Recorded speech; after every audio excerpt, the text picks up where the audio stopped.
ప్రశాంతంగా కనిపించే సిడ్నీ నగరం ఆదివారం సాయంత్రం ఒక్కసారిగా ఉలిక్కిపడింది.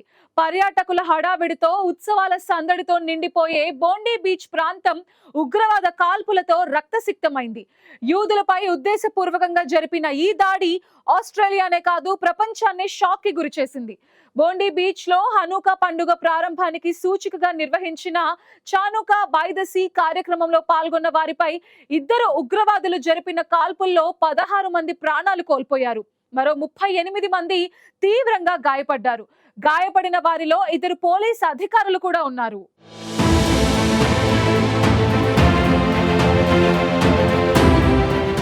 యూదుల సంప్రదాయ పండుగ హనూకా ప్రారంభాన్ని పురస్కరించుకుని ఆదివారం బోండీ బీచ్లో ఈ కార్యక్రమాన్ని ఏర్పాటు చేశారు. వందలాది మంది యూదులు తమ కుటుంబ సభ్యులతో కలిసి పండుగ వాతావరణంలో ఉల్లాసంగా గడుపుతున్నారు.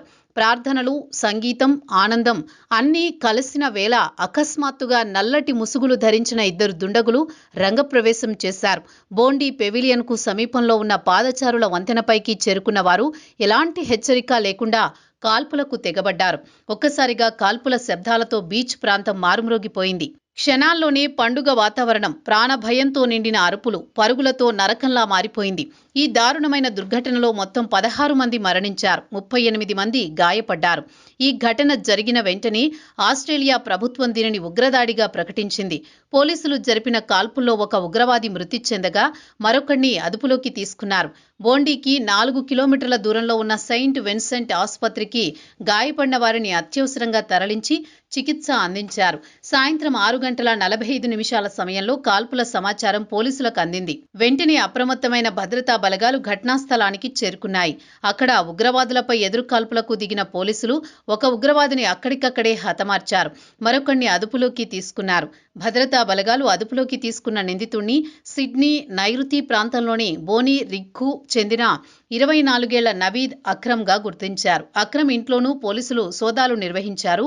అరెస్టు చేసిన నిందితుడి కారులో ఐఈడీ దొరికింది. దీనిని బట్టి ఈ దాడిని మరింత పెద్ద ఎత్తున విధ్వంసం సృష్టించడానికి ప్లాన్ చేసినట్లు తెలుస్తోంది.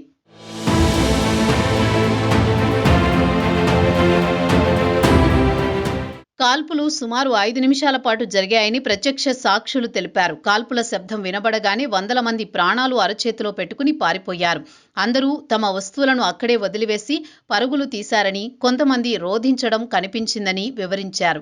ఈ దాడి ఉద్దేశపూర్వకంగా యూదులను లక్ష్యంగా చేసుకుని చేసిందేనని New South Wales premier Chris Minns స్పష్టం చేశారు. దీనిని ఉగ్రదాడిగా ప్రకటిస్తున్నామని పోలీస్ కమిషనర్ మాల్ లాన్యోన్ ధృవీకరించారు. అయితే కాల్పుల్లో గాయపడిన వారిని బోండీకి 4 కిలోమీటర్ల దూరంలో ఉన్న సెయింట్ విన్సెంట్ ఆసుపత్రికి తరలించారు. ఆసుపత్రి ఆవరణలో బాధితుల కుటుంబ సభ్యుల ఆర్తనాదాలు అక్కడి వాతావరణాన్ని మరింత విషాదంగా మార్చాయి. మృతుల్లో బోండీలోని ప్రముఖ మత గురువు ఎలీ ష్లాంగర్ కూడా ఉన్నారు. ఆయనే ఈ ఉత్సవాన్ని నిర్వహించిన కీలక వ్యక్తుల్లో ఒకరు. ఆయన మరణం యూదు సమాజాన్ని తీవ్రంగా కలచివేసింది. ఇదిలా ఉండగా కాల్పులు జరుగుతున్న సమయంలో అక్కడే ఉన్న అహ్మద్ అనే వ్యక్తి ప్రాణాలను లెక్క చేయకుండా ముందుకు వచ్చాడు. వెనుక నుంచి వచ్చి ఒక దుండగుడి చేతిలోని తుపాకీని లాక్కోవడంతో అతడు అక్కడి నుంచి పారిపోయాడు. ఈ దృశ్యాలను ఒక వ్యక్తి తన మొబైల్ ఫోన్లో చిత్రీకరించారు. ఆ వీడియో ఇప్పుడు ఆస్ట్రేలియా మీడియాతో పాటు సోషల్ మీడియాలో వైరల్ అవుతోంది. సిడ్నీలోని బోండీ దృశ్యాలు తనను తీవ్రంగా షాక్కి గురిచేశాయని, దిగ్భ్రాంతికి గురయ్యానని ఆస్ట్రేలియా ప్రధాని యాంథోనీ ఆల్బనీస్ అన్నారు. దేశ భద్రతపై ఎలాంటి రాజీ ఉండదని ఆయన స్పష్టం చేశారు.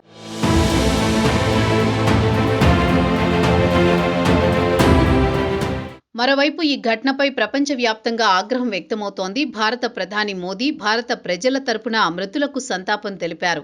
ఆస్ట్రేలియా ప్రజలకు ఈ కష్ట సమయంలో భారత్ అండగా నిలుస్తుందని ప్రకటించారు. ఐక్యరాజ్య సమితి ప్రధాన కార్యదర్శి ఆంటోనియో గుటెరస్, బ్రిటన్ ప్రధాని సహా పలువురు ప్రపంచ నేతలు ఈ దాడిని తీవ్రంగా ఖండించారు. మతం పేరుతో హింసను ఎట్టి పరిస్థితుల్లోనూ సమర్థించబోమని స్పష్టం చేశారు. ఈ దాడిలో పట్టుబడ్డ ఉగ్రవాదిని భద్రతా దళాలు అదుపులోకి తీసుకుని విచారిస్తున్నాయి. అతడికి దీనికి ఏదైనా ఉగ్ర సంస్థలతో సంబంధాలున్నాయా, ఒంటరి దాడి చేశారా లేక పెద్ద కుట్రలో భాగమా అన్న కోణాల్లో దర్యాప్తు కొనసాగుతోంది.